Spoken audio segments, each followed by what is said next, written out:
it's tough standing up for what you I believe. know, and I still do it, but it's very hard. Right? The nice thing about the House of Representatives is there are a bunch of them. Go get the next one. Any bill you find has attached with it an author. Right? Get to know that author. Hi, what do you want? I have a question about that. How many do you find really aren't the authors, but just promoting something someone else wrote? And don't have a clue really anything about it. I don't know because I haven't done enough of them. Okay. But the chances, you bring up a good point. What are we trying to be? We're trying to be two things. You know, currently the lobbyists run Austin, and they deliver the goods. Here's the paper we sign. Right? We're bigger than those groups. We're just not as rich as those. Let us be the lobbyists. There are some folks, like Van Taylor, that wrote the darn thing after extensive research. So the chances of them writing it from scratch, probably a small number. But what you've got is you've got a guy named Ken Paxton who's looking to become Lieutenant Governor of Texas. That's his goal. And to do that, what he wants to do is raise money. So in this session, he's been out aligning himself with many large organizations to fill his war chest. Now, when you go to a guy like Ken Paxton, who's new to the Senate, say, I want you to stand up for us and do these things, he's going to have to think how it affects his bidders, his support. But there are a lot of senators. There's more to talk to. All of this can be done on the phone and an email. Yes? Ken would probably tell you who to go talk to. There you will. He knows what? To who to go talk to Right. and give you advice. Some of them, I was looking for advice from Van Taylor, and what I got was I want to talk about my bills. You know, Chucky said, go find me a bunch of people that will read these 6,000 bills coming through. I need readers. I'm not interested in providing readers. I want writers. I want people that can look at a bill and find out what's wrong with it, point the finger, and get it fixed. We the people have to decide what it is that we want, what we think we can get passed, which means you have to understand what kept it from getting passed last time.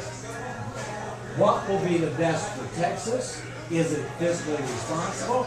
Is it simple and easy to understand? And it needs to be good for the U.S. It needs to be good for society, really. It does. It really, And not in a line with our European heritage. society. In line with our One of the things that this is talking about is, should we do the authoring or have his staff, or the people that typically author legislation, to do? Understand that anything that's written does go to a committee, and they look at the ramifications and do their report back, so changes can be made. I personally recommend that you need to do your best to actually rewrite, make the appropriate changes to the legislation you want, and submit it, and stick with it. Yes? Does that committee that goes in, that looks over everything, do they make the changes or they suggest the changes? They tell the author what the problems are. Then the author deals with that program. Chuck, I gotta ask you something.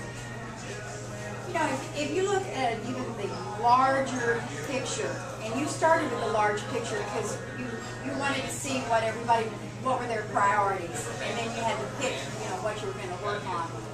But the larger picture is, what are the areas that we need to, that need major overhaul, Texas-wise, and is there a group anywhere that is working with other states who've already passed such legislation? Is there a group in Texas that actually, is it the Attorney General's office that does that, or what? No. There are groups, and certainly not the Attorney General's office, but there are conservative organizations that do work across state lines and work within the state as well. We have them here in Texas as well as some major groups. If you tend to align and work with one of those groups, you're not taking your personal group that you're working with and getting them physically involved with their legislator, be it state or federal. The point here is that those elected officials really do need to know that we care, that we're watching, and what it is we want. And as Cindy so aptly put it, if enough make those phone calls with knowledge of what's in the bill and a request for whatever verdict, that you can actually have it. The problem is that you call, and Cindy calls, and Barbara calls.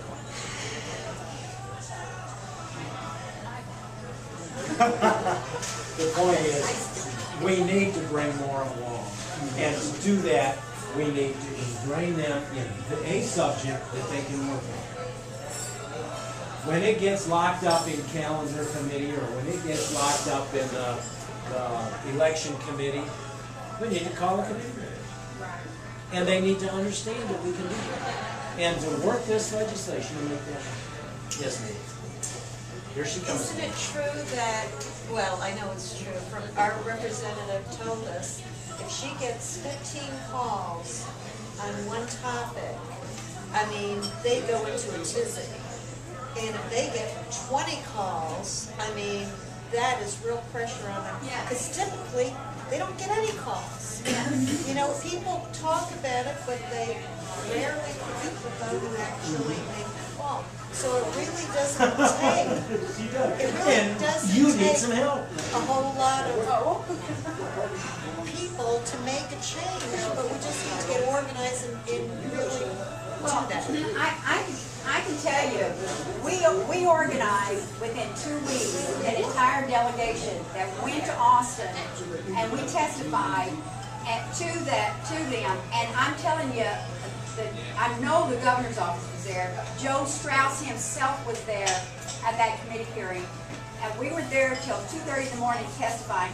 They were shocked. The room was packed out, but all of us who went and testified on all 5 of those con bills, that against them, and we got through. I mean, the press was there, but they were in shock, and we definitely had 25 people there testifying.